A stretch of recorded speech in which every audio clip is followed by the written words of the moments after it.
Hey there YouTube, Wrestling Optimus here, back with another action figure review. It's Wednesday night, which means it's time for AEW Dynamite on TNT. If you saw my recent unboxing videos, you'll know that I finally got my unrivaled figures, and I can't wait to show them off. But first, if you're new here, make sure to like the video and subscribe to the channel for more pro wrestling and action figure content.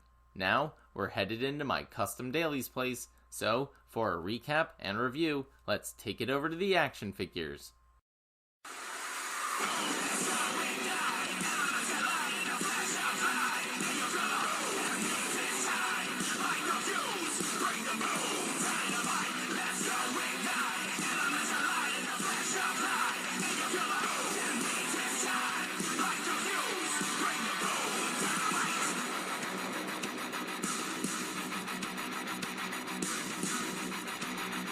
Dynamite opens with an intriguing matchup between Adam Page and John Silver of the Dark Order.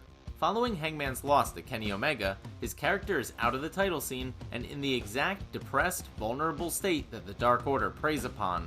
Plus, he's been interacting with them on being the Elite lately. I totally think they should recruit him so he has something to do now. Before the match, Silver even hints at this by saying that they like Hangman, but he's gonna get a win tonight because Johnny Hungee. To that point, he starts respectfully by trying to fist bump Page, then compares their biceps, much to Tony Schiavone's delight. I absolutely love John Silver's style.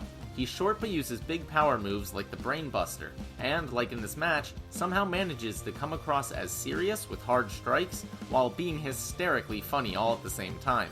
That's not to take anything away from Hangman though, who looks great as well. He hits a tope suicida, an impressive standing shooting star, and a power bomb before winning with the buckshot lariat. What a way to open the show! The rest of Dark Order come out to the ring. Evil Uno tells Hangman not to worry, they aren't gonna jump him. In fact, he regrets doing that in the past, just how Hangman probably regrets being in the Elite. The way Uno saw it, no matter how many times Hangman tried to escape, they wouldn't let him leave. Who sounds like the cult now? Great point. He knows Page has a lot on his mind, but the Dark Order is here for him, and he knows where to find them. Ha! I knew it! Being the Elite is going to be so good this week. Alex Marvez interviews Kenny Omega backstage. He says the more things change, the more they stay the same. A year ago, Kenny was beat up from his unsanctioned match with Moxley. Fast forward, and they're about to do it again. The difference is, this time it's Moxley's face all over the wrestling magazines, and he's the one being called the best in the world. However, the cleaner and the best bout machine is back, and he's the true best in the world. For a year now, Kenny struggled his way back to the top, but he knows people won't take him seriously until he has that belt. That's why, this time, he's challenging Mox to leave the garbage wrestling at home. No hardcore stuff. He wants John to beat him by pinfall, submission, hell, even chokeout, just as long as it's based on his ability. Then, he references that promo from last week and says his dad could beat the shit out of Moxley's dad. Oh! There's a quick black and white vignette from Darby Allin where he continues beating up his car with a skateboard, then threatens Team Taz and sets the car on fire while standing silently with his TNT Championship. I still don't get it, but he's just so cool. Will Hobbs has been rebranded as Powerhouse Hobbs and makes his official debut for Team Taz wearing his best orange singlet. He takes on equally new member of the Nightmare family, Lee Johnson, but it's a squash. Hobbs dominates from the opening bell, throwing Johnson to the outside and getting in Billy Gunn's face while Taz trash talks on commentary. Fittingly, Powerhouse wins with a power slam. Taz comes down to the ring and sends Hobbs back to celebrate with Cage and Ricky. He says he's sick and tired of the FTW Championship not getting the respect it deserves, so he demands to speak to a manager. Okay, Karen, only to have his mic cut off. He tries another and threatens to take over commentary. Cody comes out and says Taz is wasting time. His guys, Starks and Hobbs, already have their match against himself and Darby next week. Taz says that'll go just like it did last week, but he's talking about respect. As an EVP, Cody is part of management, and he says he hears Taz and will run it up the flagpole. Taz fires back with some notorious WWE corporate speak, like, "Are you gonna tell me creative doesn't have anything for me?" That triggers Cody. He gets in Taz's face and says, "If the FTW title is so wonderful, then answer me this. Why is your son training to be a pro wrestler under me and not you?" Taz is shocked. He calls Cody pathetic and says that he went too far. When Cody's back is turned, he locks in the Taz mission, but bails as the Gun Club and Natural Nightmares make the save. Taz leaves with the FTW title, carried by his aforementioned son, Hook. That whole segment was amazing. Everything about it looked like a shoot.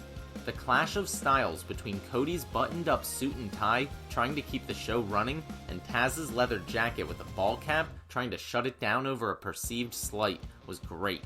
Plus, I loved all the insider jabs they took at each other because yes, I'm a filthy mark.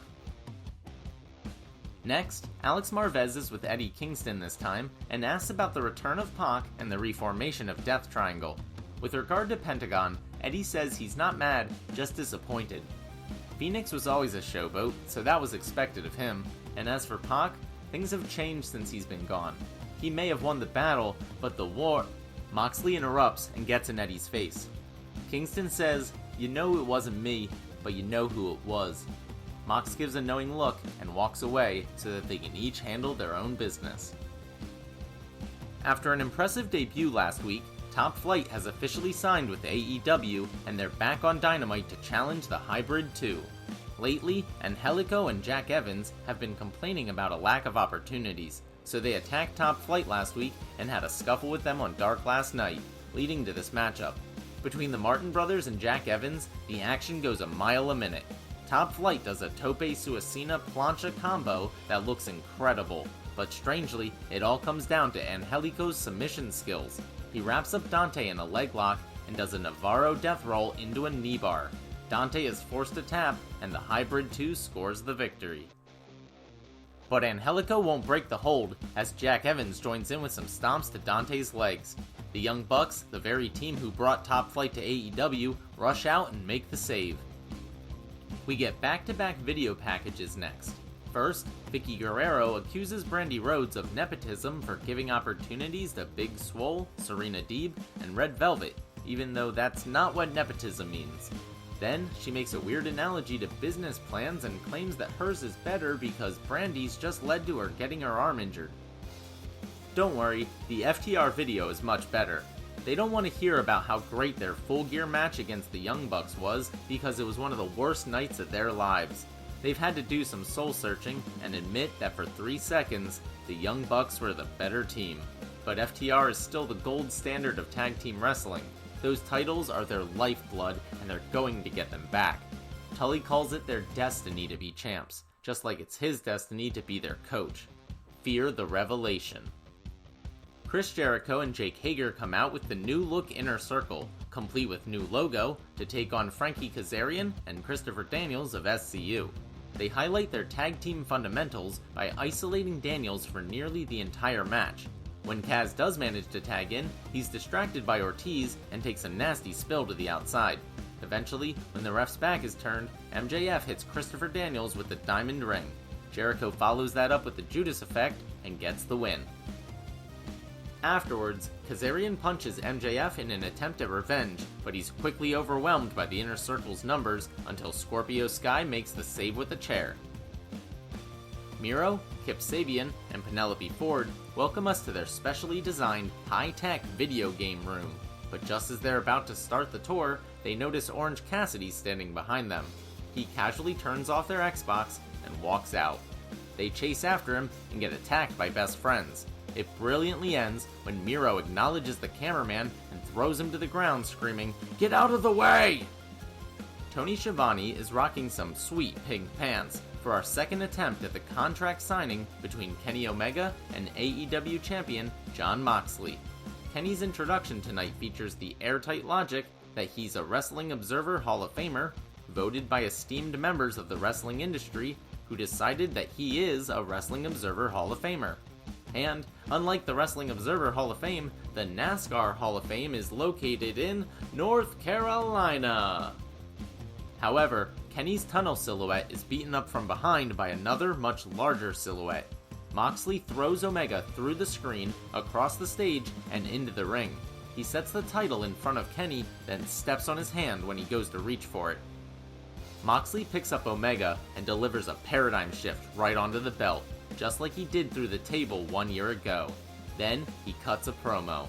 He thought that they had a gentleman's agreement, but then Kenny went and hired some guys who did a crap job because Mox is still walking. Anyway, consider them even.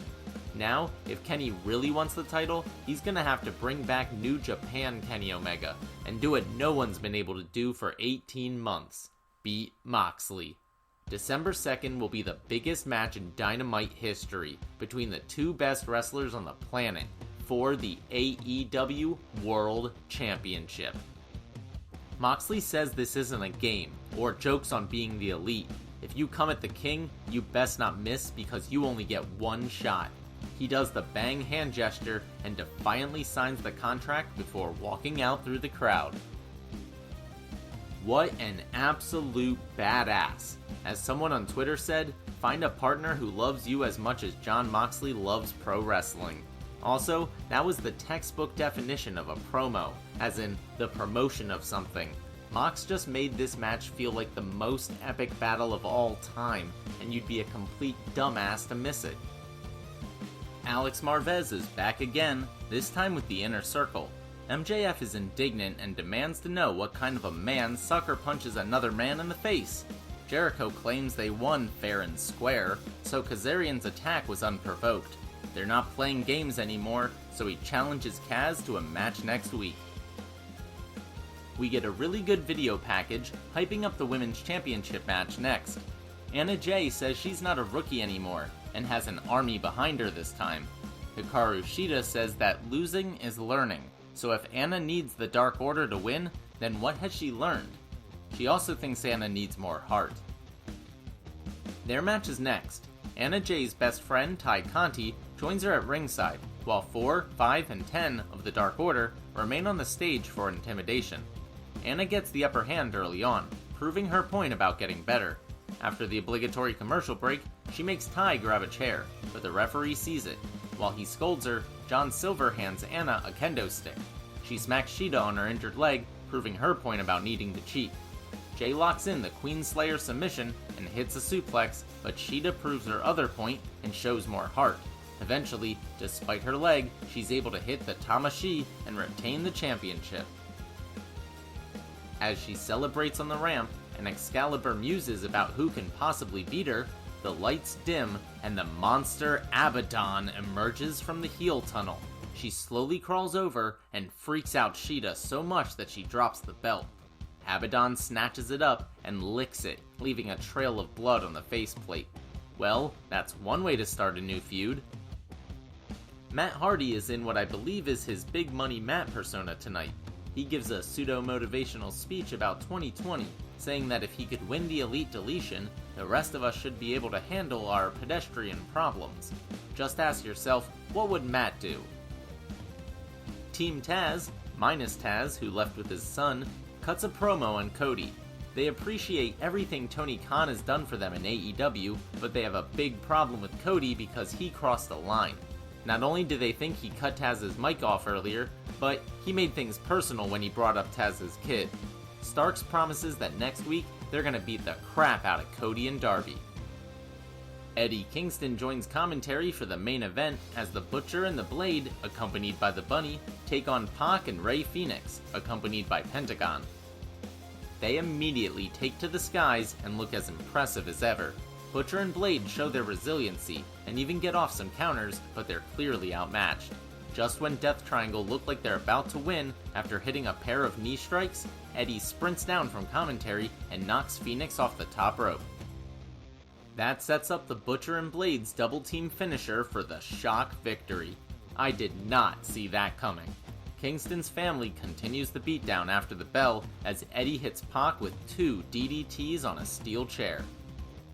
Jake Roberts must have sensed that someone else was using his move because Lance Archer comes from out of nowhere and takes out the Blade with a huge crossbody, then starts pummeling the Butcher. Jake saunters out as Death Triangle wakes up and chaos ensues. He watches on from the stage while Archer chases Eddie off and smiles sadistically. Holy crap, what an ending! AEW weaves their stories so well and calls back to just about everything, so fans have an incentive to get invested. Did you remember Eddie pissing off Archer a few months back? Because I barely did, but now I want to see them fight more than anything. Plus, this turns the traditional heel-face dynamic on its head. Another Wednesday, another fantastic episode of Dynamite. True, it wasn't the best of all time, but that's because it was building to the big Winter is Coming event next week. But that's the thing, with AEW, I enjoy the journey just as much as the destination.